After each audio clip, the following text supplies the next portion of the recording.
जय श्री कृष्ण। राधे राधे। आप सभी को सीता नवमी की हार्दिक शुभकामनाएं। बैसाख माह की शुक्ल पक्ष की नवमी तिथि के दिन सीता माता का जन्म हुआ था और इस दिन सीता माता के निमित्त व्रत रखा जाता है।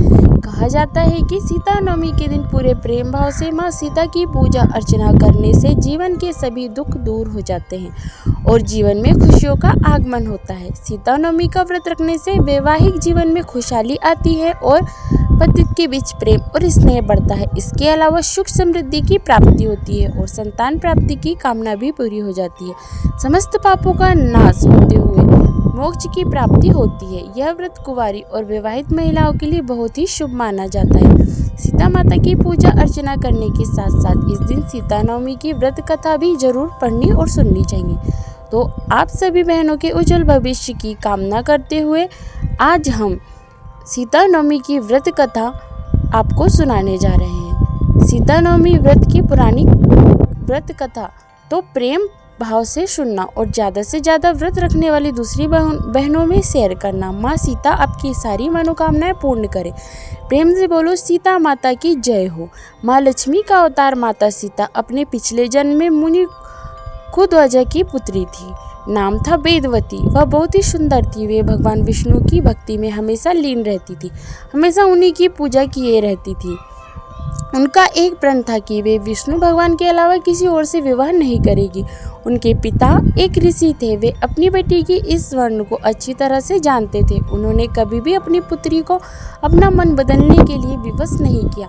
पुत्री की इच्छा का सम्मान करते हुए उन्होंने पुत्री के लिए आए हुए अनेकों शक्तिशाली राजाओं और देवताओं के रिश्तों को ठुकरा दिया। जिन रिश्तों को वेदवती के पिता ने मना किया, उन रिश्तों में से एक रिश्ता दैत्यों के शक्तिशाली राजा शंभु का था। रिश्ते के लिए न मिलने पर दानव शंभु ने इसे अपना अपमान समझा और अपने अपमान का बदला लेने के उद्देश्य से मौका देखकर वेदवती के माता पिता का वध कर दिया। यह देखकर वेदवती बहुत ही दुखी हुई। अपने माता पिता की मृत्यु के बाद वेदवती संसार में बिल्कुल अकेली और अनाथ हो गई। वे अपने पिता के आश्रम में रहने लगी और सारा समय भगवान विष्णु का ध्यान करने में लगी। वेदवती बहुत ही खूबसूरत थी और उनकी तपस्या से उन्हें पहले से भी बहुत और अधिक सुंदर बना दिया था। एक बार लंका के राजा रावण ने उसे जंगल में भगवान विष्णु के लिए तपस्या करते हुए देखा तो वेदवती की सुंदरता पर रावण मोहित हो गया।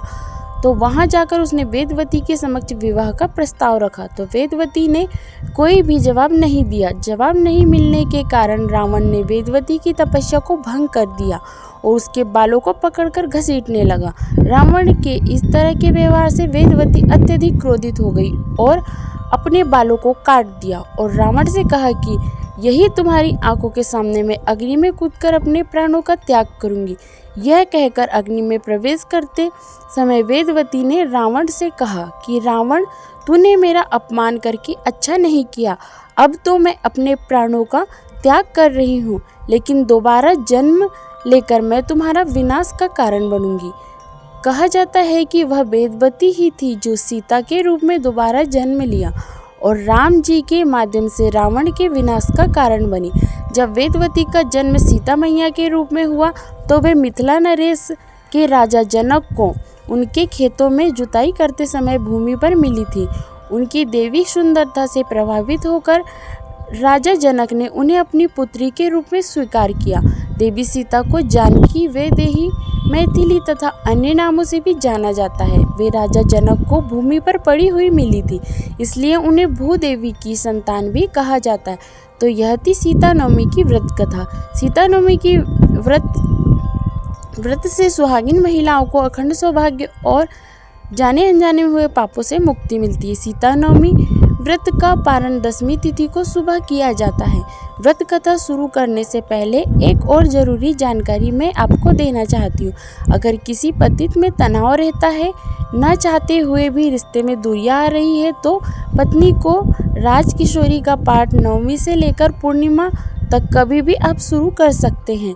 शुरू करें और शुरू करने के बाद में नियमित रूप से हमेशा सुबह या शाम को एक बार इसे अवश्य पढ़ना या सुनना चाहिए और अपने मंगल जीवन की कामना करनी चाहिए। इससे रिश्ते में फिर से मधुरता लौट आती है। राजकिशोरी का पाठ करने वाली औरत हमेशा अपने पति की प्रिय होती है। अगर आपने सीता नवमी का व्रत रखा है तो दशमी के दिन आपको इसका पारण करना है। पारण से पहले नहा धोकर साफ कपड़े पहने और फिर भगवान श्री राम और माता सीता की पूजा करें और हाथ जोड़कर कहे कि हे माँ, मैंने पूरी श्रद्धा और सच्ची भक्ति से आपका व्रत रखा है। इसमें फिर भी कोई जाने अनजाने भूल हो गई हो तो मुझे क्षमा करें और अपने मंगल जीवन की कामना करते हुए व्रत कथा सुने। एक कथा के अनुसार कहा जाता है कि माता सीता लंकापति रावण और मंदोदरी की बेटी थी। माता सीता अपने पिछले जन्म में वेदवती नाम की बहुत ही सुंदर लड़की थी। वेदवती विष्णु जी की परम भक्त थी और उन्हें पति के रूप में पाना चाहती थी, इसलिए उन्होंने शादी भी नहीं की थी। वे भगवान विष्णु को प्रसन्न करने के लिए कठोर तपस्या करती थी। रावण वेदवती से विवाह करना चाहता था, इसलिए अपने विवाह का प्रस्ताव लेकर वेदवती के माता पिता के पास आया था, तो उन्होंने इस रिश्ते को ठुकरा दिया। तो रावण को बहुत ही गुस्सा आया और गुस्से में उसने वेदवती के माँ बाप की हत्या कर दी। इससे वेदवती अकेली हो गई, बहुत ज़्यादा दुखी हुई, परंतु वह अपनी विष्णु तपस्या में लीन रहती थी। एक दिन रावण वहाँ से निकल कर जा रहा था जहाँ वेदवती तपस्या कर रही थी और वेदवती की सुंदरता को देखकर रावण उस पर मोहित हो गया। रावण ने वेदवती को अपने साथ चलने के लिए कहा, लेकिन वेदवती ने कोई भी जवाब नहीं दिया। जवाब न मिलने के कारण रावण को क्रोध आ गया और उसने वेदवती के साथ दुर्व्यवहार करना चाहा। रावण के स्पर्श करते ही वेदवती ने खुद को भस्म कर लिया और रावण को श्राप दिया कि वह रावण की पुत्री के रूप में जन्म लेगी और तुम्हारी मृत्यु का कारण भी बनेगी।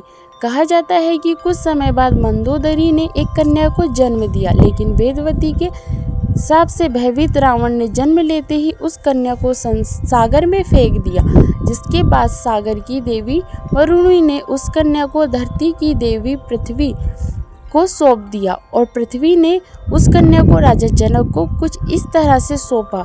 वाल्मीकि रावण के अनुसार एक बार मिथिला में पड़े भयंकर सूखे से राजा जनक बहुत ही परेशान हो गए थे। तब इस समस्या से छुटकारा पाने के लिए उन्हें एक ऋषि ने यज्ञ करने और धरती पर हल चलाने का सुझाव दिया। तो ऋषि के सुझाव पर राजा जनक ने यज्ञ करवाया और उस यज्ञ के बाद राजा जनक धरती को जोतने लगे।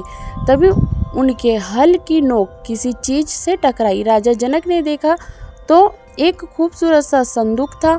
उसे खोला तो उसके अंदर एक सुंदर कन्या उन्हें मिली। तो राजा जनक के कोई संतान नहीं थी, इसलिए उस कन्या को हाथ में लेकर उन्हें पिता के प्रेम की अनुभूति हुई। राजा जनक ने उस कन्या को सीता का नाम दिया और उसे अपनी पुत्री के रूप में अपना लिया। इस तरह माता सीता रावण के घर में जन्म लेकर राजा जनक की बेटी बनी। उसके बाद राजा जनक ने सीता का पालन पोषण किया और उसका विवाह भगवान श्री राम के साथ संपन्न करवाया। बाद में कैकेयी के कहने पर राजा दशरथ ने भगवान श्री राम को 14 वर्ष का वनवास दिया। तो उस वनवास में सीता मैया और लक्ष्मण भी साथ गए थे। तो वनवास के दौरान रावण ने सीता माता का अपहरण कर लिया, जिसके कारण भगवान श्री राम ने रावण का वध किया और इस तरह से सीता रावण के वध का कारण बनी थी। तो आइए अब हम सुनते हैं सीता नवमी के व्रत से जुड़ी हुई पौराणिक व्रत कथा। कथा के अनुसार मारवाड़ क्षेत्र में एक वेदवती श्रेष्ठ धर्मधर ब्राह्मण निवास करती थी। उस ब्राह्मण का नाम देवदत्त था। उस ब्राह्मण की पत्नी बड़ी ही सुंदर रूप गर्विता थी। उसका नाम शोभना था।